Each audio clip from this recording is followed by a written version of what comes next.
हमारे राजनेताओं को भगत सिंह तो चाहिए, पर भगत सिंह की सोच नहीं चाहिए। और इस तरह की गलत सोच भी वो हमारे समाज में फैलाते रहते हैं कि भगत सिंह तो हो पर पड़ोसी के घर में हो। क्योंकि जो सपनों का भारत भगत सिंह जी बनाना चाहते थे, वही मैंने कहा, सत्ता का तो स्थानांतरण हो गया, बदल गई, पर व्यवस्था अभी भी यूं की त्यों कहीं में खड़ी है। जब 23 मार्च 1931 में भगत सिंह जी ने हंसते हुए फांसी का फंदा चूमा था, जिसमें हमें सर कटाना मंजूर है पर छुपाना मंजूर नहीं।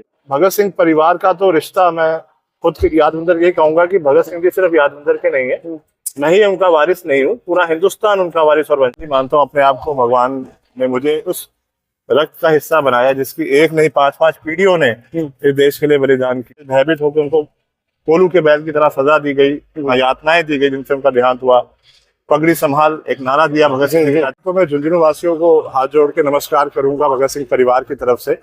और बहुत अहम वो जिला है हमारे देश का झुंझुनू, क्योंकि उनकी वजह से जो आजादी भगत सिंह जी ने हमें दी है, उसको कायम रखने का सरहद के रूप में वहाँ का एक एक घर या एक एक नौजवान खड़ा होता है ढाल बन। तो एक शेर के साथ समाप्त करूंगा। मैं झुंझुनू के लिए कहना चाहूंगा कि परों को खोल जमाना उड़ा देखता है, परों को खोल जमाना उड़ा देखता है, जमीन पे बैठ के क्या आसमां देखता है। नमस्कार, इस वक्त हमारे साथ आजम शहीद भगत सिंह जी के पटपुत्र श्री यादवेंद्र सिंह जी सिंधु हमारे साथ मौजूद हैं। और सर, सबसे पहले तो आपका स्वागत है हमारे चैनल पर। धन्यवाद जी। हम खास बातचीत हमारे साथ करना चाहेंगे, और सबसे बड़ी बात है कि हमारे चैनल पर पहली बार आप रूबरू हो रहे हैं। तो पहला सवाल ये रहेगा सर, जिस तरह से आजम शहीद भगत सिंह जी ने जिस तरह का आजादी के बाद में जिस तरह का देश सोचा था, क्या लगता है आपको? देखिए, भगत सिंह जी ने जो सपनों का भारत संजोया था, उसमें हम लोग ये कह सकते हैं कि सत्ता परिवर्तन तो हो गया, तो उनका जो सपना था व्यवस्था परिवर्तन का, अभी उसमें बहुत कुछ करना बाकी है। तो अभी व्यवस्था की परिवर्तन जो हो जाए तो बहुत अच्छा रहेगा, क्योंकि जो सपनों का भारत भगत सिंह जी बनाना चाहते थे, वही मैंने कहा, सत्ता का तो स्थानांतरण हो गया, बदल गई, पर व्यवस्था अभी भी यूं की त्यों कहीं रूपों में खड़ी है। कुछ कानून बने हैं, जैसे राइट टू एजुकेशन बना है, RTI बना है, राइट टू हेल्थ भी अगर अच्छे से आए, जैसे आयुष्मान वगैरह भी जो आई रही योजनाएं, अभी और भी बहुत कुछ अगर ग्रास रूट पे हो जाए तो बहुत अच्छा लगेगा। तो जो उनके सपनों का भारत था वो अभी क्यों नहीं हो पाया, क्योंकि अभी भी अमीर बहुत ज्यादा अमीर है, गरीब बहुत ज्यादा गरीब है। तभी पहले कुछ चुनिंदा लोग थे जिनके पास शोहरत होती थी, जो अंग्रेजों के साथ मिलकर रहते थे। और आज भी अगर हम देखते हैं तो देश की 10% आबादी ही जो अमीर है या समृद्ध हम देखते हैं, अभी भी 90% लोग संघर्ष कर रहे हैं। तो वो वाला सपनों का भारत तो उनका नहीं था। उनका था कि हर इंसान को बराबरी का हक मिले और आखिरी पैदान पे खड़ा हुआ भी हिंदुस्तानी सक्षम हो और समृद्ध हो। ऐसे सर, देश में बदलते राजनीतिक परिदृश्य है, तो उस पर आप क्या कहेंगे? आज की जो राजनीति है जिस तरह से हो रही है, क्या इसी तरह का देश भगत सिंह जी ने सोचा था? तो क्या कहेंगे उसके ऊपर? देखिए, ऐसा है, जो हमारी राजनीतिक पार्टियां हैं, उनका जो ध्येय है वो कागजों में तो दिखाते हैं कि हम लोग बहुत कल्याण करना चाहते हैं समाज से। किसी भी पार्टी का ले लो, एक की नहीं, मैं सभी की बात कर रहा हूँ। किसी का भी लेंगे तो वो कागजों में तो दिखाते हैं भी हम ये करना चाहते हैं, वो भला करना चाहते हैं, पर धरातल पे कोई नहीं करता। वो इसलिए नहीं हो पाया क्योंकि वो लोग अभी तक भगत सिंह को पढ़ नहीं पाए हैं, या उनकी जो कुर्बानी है, क्या सोच के साथ वो कुर्बान हो गए थे, उस तक नहीं पहुंच पाए। इस वजह से हमारे राजनेताओं को भगत सिंह तो चाहिए, पर भगत सिंह की सोच नहीं चाहिए। बिल्कुल। और इस तरह की गलत सोच भी वो हमारे समाज में फैलाते रहते हैं कि भगत सिंह तो हो पर पड़ोसी के घर में हो। तो इस तरह की ख्यालातों को अभी दूर करना बहुत जरूरी है, और जिसने समाज ने इनको दूर कर भी दिया तो आप देखिएगा हिंदुस्तान दोबारा विश्व भी बनेगा, और जो सपनों का भारत भगत सिंह जी बनाना चाहते थे वो जरूर भी बनेगा। सर, आज के जो युवा पीढ़ी है उसको भगत सिंह जी से क्या सबसे बड़ी प्रेरणा है, और किस तरह से युवाओं को आप संदेश देना चाहेंगे? उनके मार्गदर्शन पर चलें, किस तरह से वो जीवन में उनके विचारों को उतारें? देखिए, जब जब युवा जागा है, देश का संकट भागा है।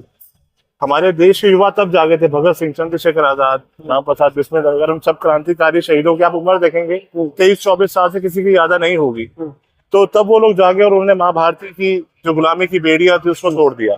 तो आज भी युवाओं को जागना चाहिए। ये देश हम सब युवाओं का ही है।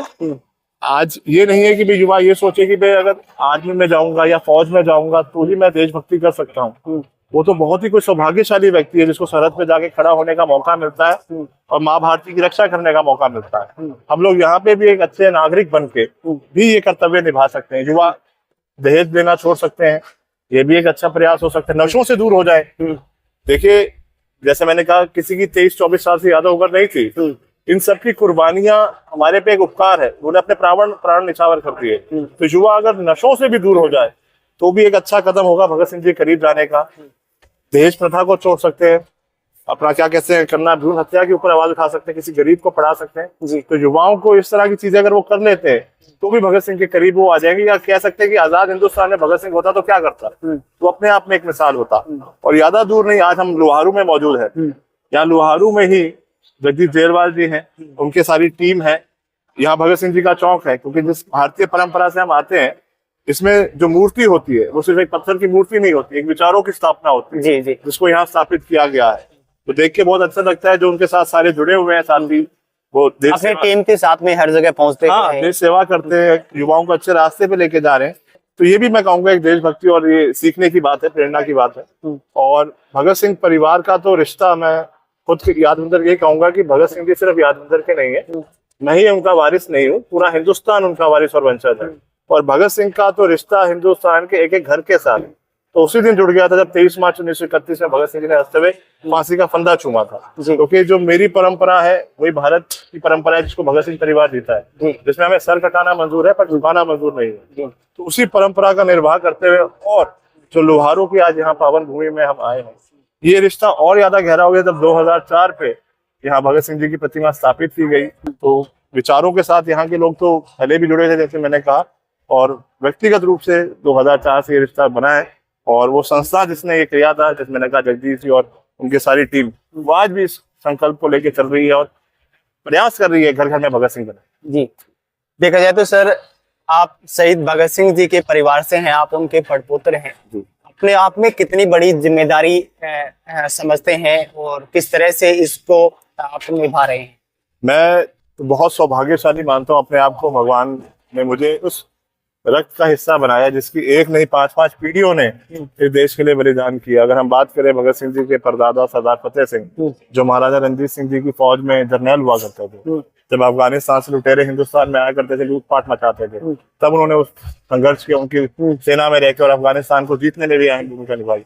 उनके दादाजी अर्जुन सिंह जी जो उस समय में भी अनाथालय चलाते थे और साथ ही साथ आर्य समाज जो एक अंधविश्वास को दूर करता था, उसके संस्थापकों में से एक हुए। किशन सिंह जी जो पूरी उम्र आजादी में लाला लाजपत राय जी का संघर्ष करते रहे। उनके चाचा जी स्वर्ण सिंह जी मात्र 23 साल में उनका भी देहांत हो गया था, क्योंकि वो अखबारों में लेख लिखा करते थे अंग्रेजों के खिलाफ, जिससे अंग्रेज भयभीत होकर उनको कोलू के बैल की तरह सजा दी गई, यातनाएं दी गई, जिनसे उनका देहांत हुआ।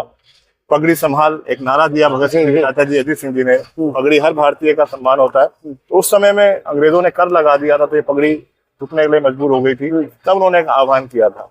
उसी तरह ये पीढ़ी दर पीढ़ी चलता रहता है और मैं बहुत सौभाग्यशाली मानता हूँ उस परिवार को मुझे हिस्सा बनने का मौका। सर, भगत सिंह जी की जैसे एक शेर हिंदुस्तान को जन्म दिया है, उनके किस्से जब आज भी आप सुनते हैं तो किस तरह से रोम रोम है वो खड़ा हो जाता है, क्या कहना चाहेंगे? बिल्कुल ठीक कहा जी। और भगत सिंह से आज हर समस्या का समाधान भगत सिंह, जैसे आपने कहा, अगर हमने वो क्रांतिकारी टोली देखते हैं, कोई किस राज्य से आता, कोई किस राज्य से आता, कोई किस समाज से आता था, पर सारे एक थे। तो दोस्ती की मिसाल देखनी हो, भाईचारे की मिसाल देखनी हो, भगत सिंह जी, राजगुरु सुखदेव से बड़ा उदाहरण कहाँ मिलेगा? आज पड़ोसी को देख के कुछ नहीं होता, आज उसका समाधान ये है। पत्रकार कैसा हो तो भगत सिंह जैसा हो। पत्रकार पीछे भगत सिंह जी, आपने अगर जीवन काल पढ़ेंगे कहीं अखबारों में उन्होंने लेख लिखे अंग्रेजों के खिलाफ और क्रांतिकारियों के ऊपर जो समय हुआ करते थे, ताकि आंदोलित हो लोग। तो पत्रकार कैसा हो तो भगत सिंह होना चाहिए, एक छात्र कैसा हो तो भगत सिंह, एक शिक्षक कैसा, वो टीचर भी रहे हैं, वो अपने जीवन काल में शिक्षक भी रहे हैं। तो हर चीज के रूप में, और हर भक्त चाहता है कि उसके घर में भगत सिंह जैसा बच्चा, कौन नहीं चाहता। एक अंतिम सवाल के साथ में हम इंटरव्यू है वो समाप्त करेंगे। हम उस जिले से आते हैं जहाँ देश को सबसे ज्यादा शहीद जो है झुंझुनू जिले से दिए जाते हैं सर। हर महीने 2-4 शहीद होकर के उस जिले में पहुंचते हैं। उन युवाओं को आप क्या संदेश देना चाहेंगे? उन क्षेत्र वासियों को, पूरे देश को क्या संदेश आपके ओर से दिया जाए? पहले तो मैं झुंझुनू वासियों को हाथ जोड़ के नमस्कार करूंगा भगत सिंह परिवार की तरफ से। और बहुत अहम वो जिला है हमारे देश का झुंझुनू, क्योंकि उनकी वजह से जो आजादी भगत सिंह जी ने हमें दी है उसको कायम रखने का सरहद के रूप में वहाँ का एक एक घर या एक एक नौजवान खड़ा होता है ढाल बन के, जिनकी वजह से हमारी आजादी कायम है सरहद के रूप में। तो मैं एक तो बहुत पावन जगह है। और जैसे मैंने कहा राजस्थान झुंझुनू ये तो खुद अपने आप में मिसाल है। अभी मेरे को चूरू भी जाने का मौका मिला जहाँ भगत सिंह जी की मूर्ति लगाई थी। आजादी के आंदोलन में जब हमारा देश गुलाम था, सबसे पहले हमारे तिरंगा झंडा चूरू में लगाया गया था। तो यानी उस वहाँ पे जगह इतनी मशहूर है। तो देशभक्ति क्या है, राजस्थान की वीर भूमि से भरा कौन जा सकता है स्वाभिमान को। तो मैं यही कहूंगा युवाओं को भगत सिंह से दोस्ती कर ले, उनसे और करीब आ जाए। और आपका जो समाज है झुंझुनू दूसरों के लिए मिसाल है, तो एक जिम्मेवारी है आपके ऊपर। तो एक शेर के साथ समाप्त करूंगा। मैं झुंझुनू के लिए कहना चाहूंगा कि परों को खोल जमाना उड़ा देखता है, परों को खोल जमाना उड़ा देखता है, जमीन पे बैठ के क्या आसमां देखता है। मिला है हुस्न, हुस्न यानी आपका जो जोश है, जो झुंझुनू का सभ्यता है, जैसे सरहद के ऊपर वहां सारे खड़े हैं। मिला है हुस्न यानी उनकी ताकत, उनका जलवा, उनके जो शौर्य है। मिला है हुस्न तो उसकी हिफाजत कर, तेरा चलना ये सारा जहां देखता है। यानी झुंझुनू को एक मिसाल के रूप में पूरा देश देखता है। तो हर युवाओं के ऊपर वो जिम्मेवारी है, उस परंपरा का निर्वाह ऐसे ही अच्छे से करें और देश की सेवा करें। अपने कीमती समय में समय देने के लिए आपका बहुत बहुत आभार है। मिलते हैं। ये थे हमारे साथ यादविंदर सिंधु जी, जिनके साथ में हमने तमाम बातें हैं वो हमारे साथ शेयर की है। और आज की जो युवा पीढ़ी है उनको भी इन्होंने किस तरह से उनके राह पर चलना है उसके बारे में बताया है। आगे भी हम समय समय पर उनके साथ रूबरू होते रहेंगे। मिलते हैं अगली अपडेट के साथ, तब तक के लिए नमस्कार।